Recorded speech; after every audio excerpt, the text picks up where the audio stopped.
हिंदी कहानियों में आपका स्वागत है। जीवन में खालीपन कहानी भाग 2। मैंने हालात से समझौता कर लिया है। रूबी का तुम्हारे जैसी पढ़ी लिखी औरत के मुंह से ऐसी बातें अच्छी नहीं लगती। अभी भी समय है, उस नशेड़ी से पीछा छुड़ा लो।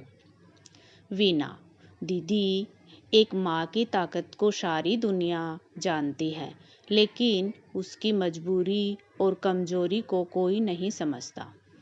दीदी, अब तो ये बच्चे ही जीने का सहारा हैं, इनके सहारे उम्र गुजार लूंगी। रूबिका समझाकर अपने घर चली जाती है। वीना फिर से अपने रोजमर्रा के कामों में लग जाती है। शाम जब संजय आया तो वीना ने स्वादिष्ट पकवान परोसे, लेकिन संजय गुस्से में वीना को घर से निकालने को बोलने लगा। अब मेरा मन भर गया है, मुझे दूसरी शादी करनी है। तुझसे ज्यादा पढ़ी लिखी और सुंदर लड़की से शादी करूंगा मैं। अरे, तू अपने माता पिता की नहीं हुई तो मेरी क्या होगी? तुझ जैसी लड़कियां किसी की नहीं होती। संजय की बातों से आहत होते हुए संजय को अपने बच्चों की दुहाई देते हुए पैर पकड़ती है, लेकिन संजय तश से मश नहीं हुआ। तभी संजय की बेटी, जो 11 साल की हो चुकी है, आकर अपने पिता को धक्के से पीछे करके बोलती है, शर्म आती है आपको पापा बोलते हुए? धिक्कार है मुझे ऐसे इंसान से। और वीना को बोलती है, चलो माँ, हम कहीं भी रह लेंगे, पर इस इंसान के यहाँ अब नहीं। वीना अपने दोनों बच्चों के साथ घर छोड़कर किराए के घर पर रहने लगी थी। एक छोटा सा काम करते हुए दोनों बच्चों को पढ़ाने लगी। कई सालों के बाद आज सब्जी लेने वीना बाजार गई थी कि अचानक से रास्ते में उसको संजय दिखा।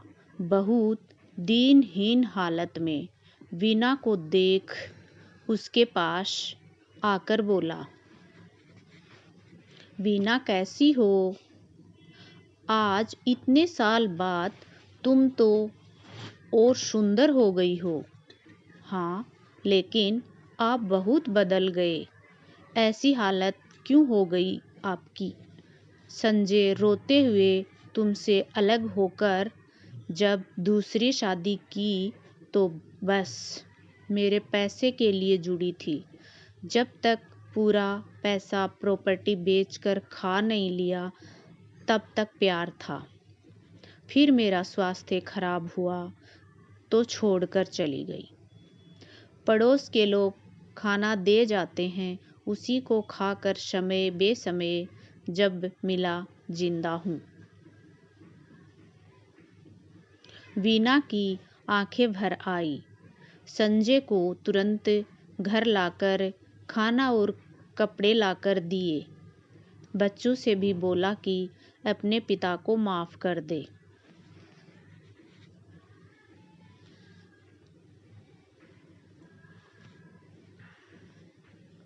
संजय की आंखों से आंसू की धार बहती रही।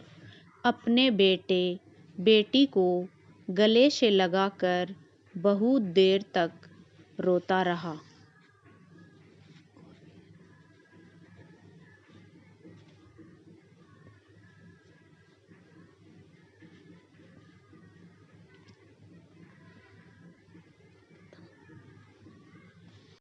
ये कहानी आपको कैसी लगी? अगर अच्छी लगी तो लाइक, कमेंट और सब्सक्राइब कीजिए। धन्यवाद।